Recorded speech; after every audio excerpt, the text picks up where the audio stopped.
Today we're going to be using the Celavi Gua Sha. It helps sculpt the face and drain lymph nodes.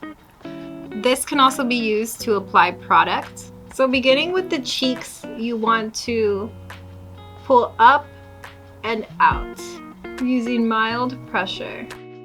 I like to do it like this to help give me a more structured cheekbone.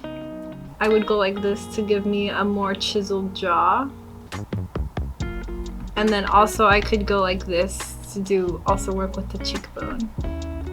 Using the smaller sides, you can get in the corners of your eyes. I don't think you actually want to pull too much.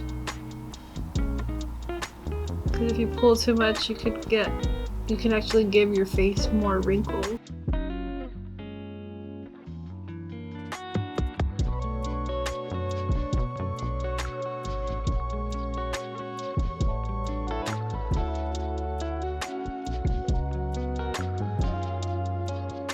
With regular use, you should begin to see more chiseled features.